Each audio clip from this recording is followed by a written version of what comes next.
Hai semua dan selamat pagi dan selamat bertemu kembali untuk PDPR Pendidikan Moral tahun 4. Untuk hari ini kita akan belajar menggunakan buku teks dan buku latihan. Dan sila buka buku teks muka surat 125 hingga 126. Kalau sudah bersedia, kita tengok slide seterusnya. Kamu semua masih ingat lagi tak apa itu toleransi? Sebelum ini kita belajar tentang toleransi kan? Jadi definisi untuk toleransi adalah kesanggupan bertolak ansur, sabar dan mengawal diri bagi mengelakkan berlakunya pertelingkahan dan perselisihan faham demi kesejahteraan hidup. Ini maksud toleransi. Kata kunci dia dekat sini adalah kesanggupan bertolak ansur, sabar dan mengawal diri. Kata kunci pertama. Dan yang kedua, mengelakkan berlakunya pertelingkahan dan perselisihan faham. Itu adalah definisi toleransi. Kena ingat. Dan kita beralih ke buku teks. Kempen toleransi. Okey, sekarang cikgu nak kamu semua baca dan fahami gambar. Kita baca sama-sama. Penghuni Blok A, Pangsapuri, Seri Mawar menyertai kempen toleransi. Kempen ini bertujuan untuk memupuk amalan bertoleransi dalam kehidupan berjiran agar suasana kejiranan aman dan harmoni. Kami berasa gembira kerana mengamalkan toleransi dalam kehidupan berjiran. Hasilnya, hubungan kami semakin erat. Kalau kamu tengok dalam gambar ni, antara amalan toleransi yang dijalankan oleh mereka bertiga adalah, tengok gambaran pertama, bertolak ansur dengan memberikan tempat duduk kepada jiran yang tua. Itu adalah toleransi yang pertama. Kalau kamu tengok ada orang tua sedang nak duduk, takkan kamu nak duduk lepas tu biarkan saja kan? Jadi, dengan adanya sikap toleransi, kamu telah merelakan kerusi kamu dan beri kepada orang yang lebih tua. Dan gambaran kedua, mengawal diri daripada memarahi jiran. Kalau ada jiran buat salah semasa membuat kerja, semasa melakukan pekerjaan, kamu terus marah dia? Tak boleh. Kamu kena sabar. Mungkin itu pertama kali dia buat kan, ataupun dia tak tahu macam mana nak buat dengan betul.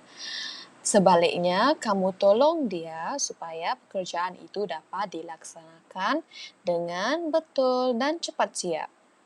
Kawal diri kamu daripada memarahi jiran. Sebaliknya, kamu tolong dia balik. Tolong dia beritahu dia cara macam mana nak siapkan kerja ni. Okay, itu yang kedua.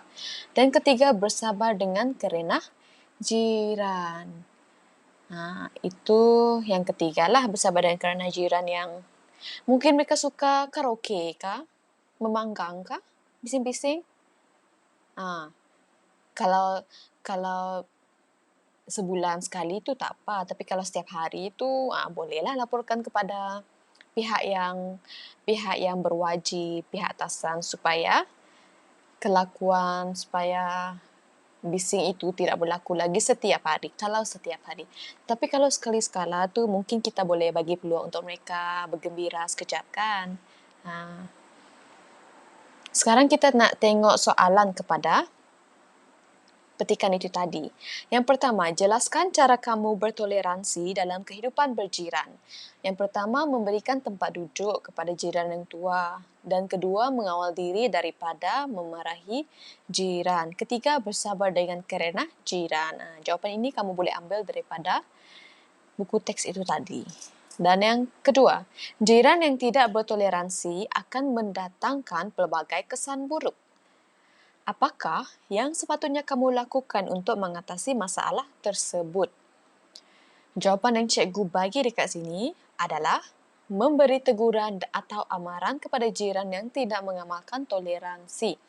Selain itu, sentiasa menguar-uarkan kebaikan dalam amalan bertolak ansur dalam kehidupan berjiran.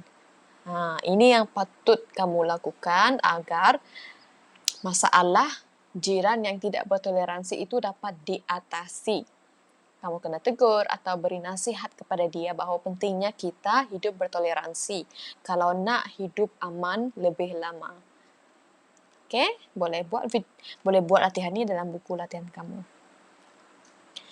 Dan seterusnya, kalau sudah siap latihan tadi, kita tengok muka surat 126 ke ni. Okey, toleransi menjamin kesejahteraan kejiranan. Fahami situasi dan selesaikan masalah dengan mengamalkan sikap kawal diri, sabar dan tolak ansur. Tengok gambar yang pertama itu. Ada ujian, kamu ada ujian. Jadi kamu nak ke sekolah cepat kan? Dan yang kedua, tiba-tiba ada lori jiran berhenti dekat depan kereta ayah kamu tu. Susah kamu nak keluar. So, kita baca sama-sama. Kamu hendak ke sekolah segera kerana ada ujian. Lori jiran menghalang kereta ayah di hadapan rumah. Nombor 3, apa yang kamu nak buat? Okey, boleh tengok jawapan cikgu atau kamu boleh buat jawapan kamu sendiri. Bertanya dengan jiran tentang apa yang berlaku sehingga menghalang kereta ayah. Okey, ini adalah sikap toleransi, bertanya. Ataupun kalau kamu tengok ada kereta jiran, lori jiran berhenti dekat depan kereta ayah kamu, kamu terus marah dia. Alihkan kereta tu sekarang. Saya nak pergi sekolah ni, ada ujian.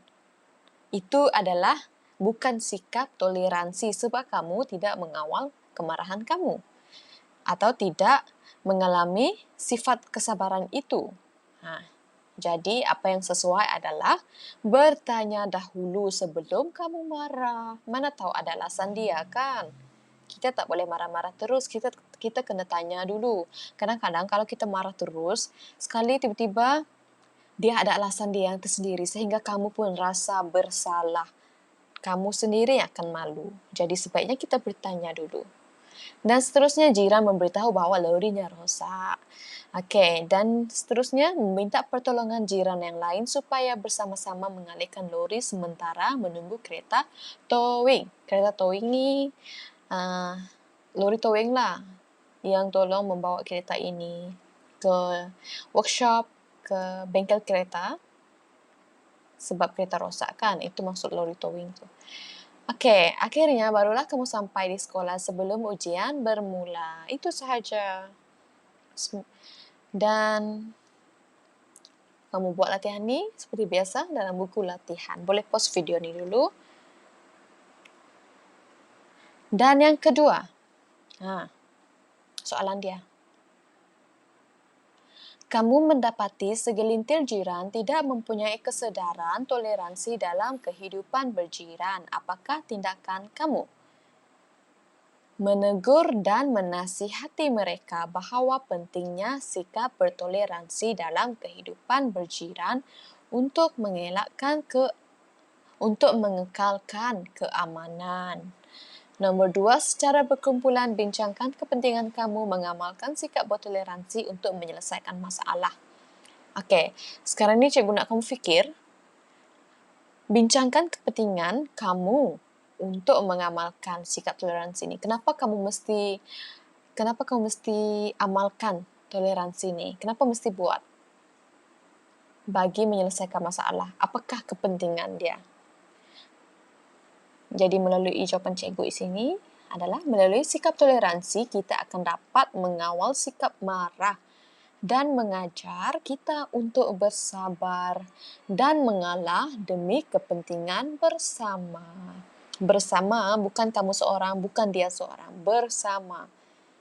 Okey, ini adalah contoh jawapan untuk nombor 2. Kalau kamu ada jawapan sendiri, boleh guna jawapan kamu. Okey, melalui video ini juga kamu boleh tahu cara-cara macam mana mau jawab soalan dengan betul.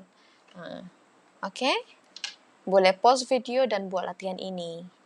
Dan seterusnya, toleransi penyelesaian sengketa jiran. Fahami cerita bincang dalam kumpulan dan bentangkan. Disebabkan kita tak dapat buat benda ni di sekolah secara bersemuka, jadi kita kena bincang bersama-sama lah. Fahami cerita. Okey, pada zaman dahulu, sekawan seladang dan kerbau tinggal berjiran di dalam hutan.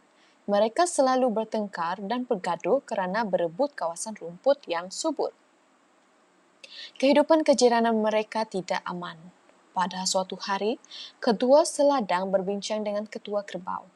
Mereka ingin mencari jalan penyelesaian tetapi menemui jalan buntu. Akhirnya, mereka berjumpa dengan sang kancil yang bijaksana untuk meminta pertolongan.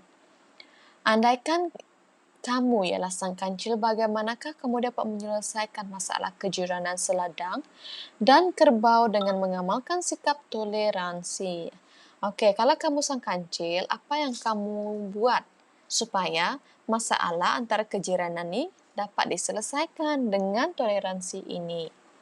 Mereka ni bergaduh, bertengkar kerana berebut kawasan rumput yang subur.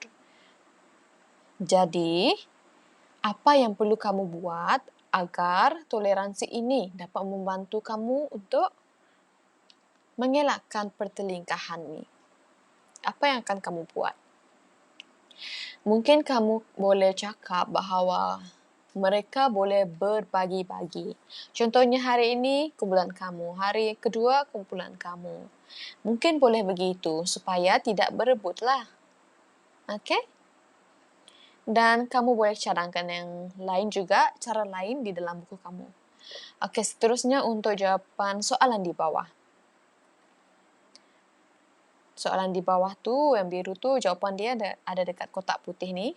Sikap bertoleransi dapat menyelesaikan pelbagai persengketaan antara jiran kerana dengan mengamalkan kesabaran dan bersikap rasional membantu untuk mengelakkan persengketaan. Persengketaan ni pergaduhan lah. Okey, kalau sudah siap, tahniah dan kita akan bertemu esok. Apakah yang kamu faham berdasarkan video yang cikgu tunjuk tadi itu? Kebanyakannya adalah tentang sikap toleransi, bagaimana cara-cara kita mengawal diri, sabar dan bertolak ansur dalam menghadapi situasi-situasi yang mungkin berlaku dalam buku teks itu tadi dalam kehidupan seharian kamu. Okey?